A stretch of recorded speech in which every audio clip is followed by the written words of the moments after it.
bandiraɓe sehlaɓe musidɓe fulɓe renduɓe on calminama on jurama on jarama kadi on jettama no fewi on du'anama jaam Allah bajjo baɗowo ko weeli ɗum tawa hay goto firtata bisimilla moon e hayangoji men hande ko alkames balɗe 4 e lewru korse hitande ujunnaje 2026 roɓindo moon jaydeji arti gam tongande on ko ɗipiri ɗipirti ɗi cari ɗi cakti e ndeɗo ñalande jayde wolf quotidien nde windi e ɗerewol mum adanol ko formation du nouveau gouvernement le pari de Diomaye hina wayno de e gouvernement kesa o magaɗaɗa Bassirou Diomaye Diakhar Faye tegi mboɗɗo e nder Sénégal de hina wayno ko cokki mawɗi jayno de wi ɗum woni o magaɗaɗa ka woni Ibrahima Bakhoum tawa noon hakkille mum homba abbi e miijade ko fayi e politique kam de wi ko il avait besoin de se repositionner kam on Ibrahima Bakhoum de wi ko Bassirou Diomaye Diakhar Faye de yinno ko ƴettude fotde mum isi noon wadde ko foti ko wat tawa noon hay goto ferguitta ɗum goɗɗo teguiɗo hen kam ko Jean Charles Biagui kam ne hakkille mum omo fayi e miijogol e ko yowi e politique wi ko c'est plutôt un risque politique kam noon wi ina wawi dal ɗum ko gandanɗa Bassirou Diomaye Diakhar Faye waɗi ɗum hande sa renaki ko ɗum miijade mawde isi noon ko ɗum risque mawɗo risque noon kam ɗo woni wadde ko gandanɗa a laaɓaka janggo jaam ko ɗum addoyta hina wayno noon omo gandanɗa ka woni Jean Charles Biagui wiide ko Bassirou Diomaye Diakhar Faye waɗi ko nannude junggo ma e luura a anda ko tawata toon e wiide jayde Walf Quotidien jayde point actu windi ko à 48 heures du congrès de Pastef aljuma sow charge Sonko hina wayno de ko balɗe ɗiɗi tigui keddi e pottital mangal ngal ganduɗa lande Pastef hombo waɗa de woni congrès jasɗo omo ganduɗa kam woni aljuma sow de kam ƴetti kongi teguiɗi e dow Ousmane Sonko jayde nde windi ko Diomaye n'a jamais conclu de pacte secret à la prison du Cap Manuel, affirme le ministre conseiller à la présidence de la République qui réplique à la dernière sortie médiatique d'Ousmane Sonko kam om ganduɗa kam woni aljuma sow tawa noon ko conseiller toon to wuro lamorgo lesdi Sénégal walla galle lamorɗo lesdi Sénégal woni palais présidentiel de hina wayno wi ko Diomaye Faye feera nanadir e Ousmane Sonko de ɓe goni nder kaso Cap Manuel abbati e noɓe jogorto lesdi ndi noon tigui jayde windir ɗum il n'a souscrit à aucune initiative de braquage du droit souverain du peuple sénégalais d'élire le candidat de son choix hina wayno tigui kam kala koɓe mbaɗi ha taki Bassirou Diomaye Diakhar Faye woni hande yeeso laamu Sénégal de ko beelamma yimɓe ɓe suuɓiɓe ɗum e si wona ko goɗɗum nahni ɗum hen walla goɗɗo jorɓi ɗum hondu ha tigui woni président de la république wiide jayde point actu ha joni ko yowiti e politique jayde yor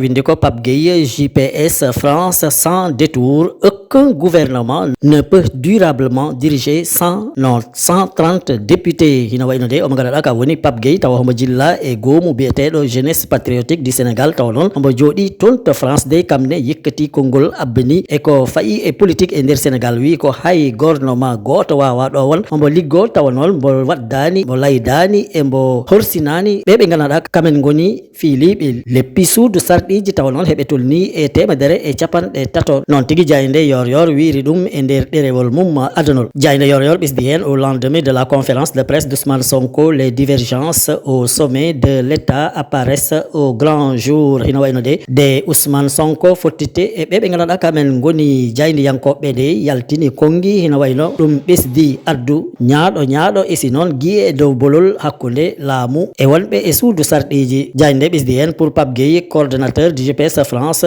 la nouvelle séquence politique consacre le poids institutionnel du PASTEF fort de ses 130 députés à l'Assemblée nationale hina wayno de hande darde nde PASTEF jogui isi noon tawa député ji mum heɓe tigui dari kala mbo liggodani e PASTEF hina wayno a weldetake e wiide jayde yor jayde l'observateur l'Obs de wi ko ganduɗa ko hina teska ɗeɗo balɗe de koko andano ko ɓooyi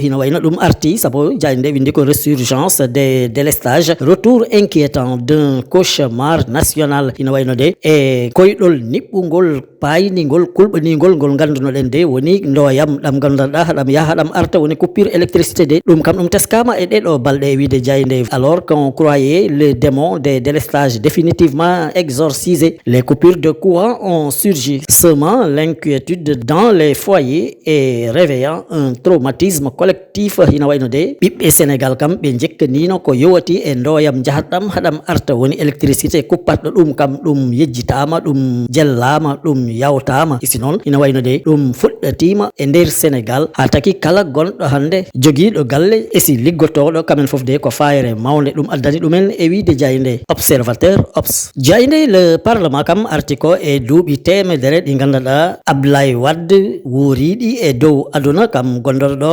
hoorejo lesdi Sénégal tawa noon kam woni tataɓo e président ji joguinoɗi Sénégal caggal Senghor Abdou Diouf jayde le parlement de wi ko ruɓtama fotde mum e si noon daranama gam hollirde tigui tigui liggey omo ganduɗa waɗimo ha taki jayde windi e ɗerewol mum adanol célébration de ses 100 ans colloque scientifique table ronde jeudi et vendredi à Dakar hino wayno de oɗo alkames e aljuma ombo paɗen ɗo e nder Dakaru dey ma batuji e pottitte mbat mo kala adde miijo mum e si noon gandal mum e faade omo ganduɗa kam woni Abdoulaye Wade jayde le parlement windi ko ce jeudi le grand théâtre national Doudou Ndiaye Coumba Rose va abriter la cérémonie officielle de lancement du centenaire sous la présidence effective du président Bassirou Diomaye Faye hina wayno tigui de hande e alkames toon to wuro wiyetengo grand théâtre taw hombo innira Doudou Ndiaye Coumba Rose de ko hande toon tigui fottital mangal waɗata tawa noon omo ɗum tawtore omo ganduɗa ka woni Bassirou Diomaye Diakhar Faye de président de la République e wiide jayde le parlement jayde le soleil national kam windi ko célébration du centenaire de Abdoulaye Wade aujourd'hui la nation au petit soin de Gorgui no wayno de omo ganduɗa kam tigui woni Abdoulaye Wade de hande tigui ruptete fotde mum e si noon hande tigui mawdinte duuɓi temedere ɗiɗi ganduɗa dañiɗi wadde wayno ko kala gendi ma wettu ɗum fotde mum e nder Sénégal noon tigui jayde le soleil windir ɗum la longue marche vers le pouvoir le soppi une philosophie politique l'exercice du pouvoir les grands travaux le leadership continental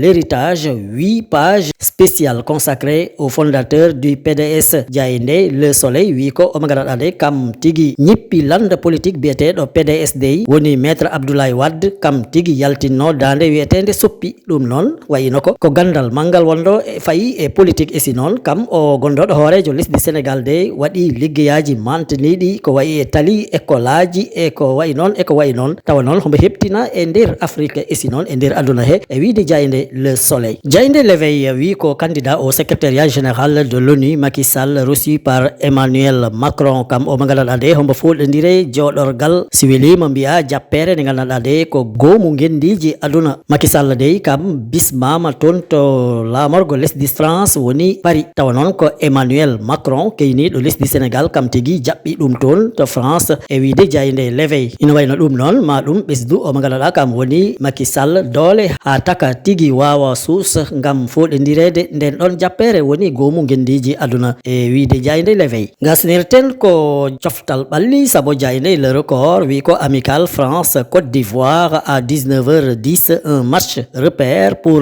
Pape Thiaw ina wayno de e pottital fukko kosguel wajiragal dewgal hakkude France e Côte d'Ivoire baɗatgal hande si waktuji jeeɗiɗi poti ha fawi hojamaji sappo ngal ɗon pottital de ma ngal uddit guite omo ganduɗa kam eltata hande kippu Sénégal woni Pape Thiaw saabu noon ma ƴeew ma ƴiwtindo e si noon ma yurnito hono tigui France darori e ngal ɗon pottital fukko kosguel ha taki jayde le record ɓesdi hen les bleus au défi des éléphants pour préparer les lions ina wayno de ɓe ganduɗa kamen goni hande e kippu France ma ɓe kawrit e ñiibi Côte d'Ivoire gam ɓe mbawa waƴan kawtal mumen e baroɗe lesdi Sénégal noon tigui jayde le record windir ɗum e ɗerewol mum adanol bandiraɓe sehilaɓe ɗum wonɗo seeɗa e komin gaddanno on e ko jaydeji ɗi dawi ɗi bindi hande on jettama on jarama e kettogol mon ñimgol tabitgol on duwanama jaam e kisal yo jaam won fulnangue hirnangue rewa o worgo tottidiren aadi ha sanga goɗɗo so weeli Allah joom baɗe e bawɗe o